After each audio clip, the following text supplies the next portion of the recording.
There are a lot of reasons why I think ESG and sustainability and the approach to manage climate change is somewhat falling behind. And some of it relates back to short-term thinking. People have not been able to get through the last 3 or 4 years where we've seen significant inflation. We've seen inflationary pressures all around the world. We've seen governments starting to try and rein that back in, but we've seen very short-term thinking about how people live their lives and how people can afford groceries and how they can afford gas for their cars. And that short-term thinking has somewhat impacted the rather long-term thinking that we need to have when it comes to climate change. And as a result, that alleged mandate from the people has suggested to governments that they need to act accordingly, that they need to act in short-term thinking.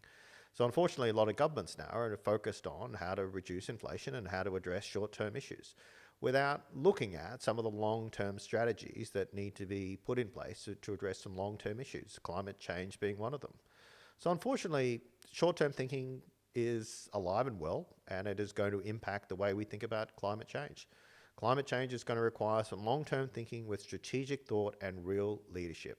And unfortunately, in the political sphere right now, a lot of long-term leadership is not thinking about these issues. They're thinking about short-term issues or globalization issues, or they're talking about how to reduce spending or rein in fiscal deficits, or they're focused on issues that, whilst all very important, do have an impact because people's attention is drawn away from clear issues like climate change, which are long-term, are challenging, and require real leadership. And unfortunately, there is a lack of that leadership happening right now.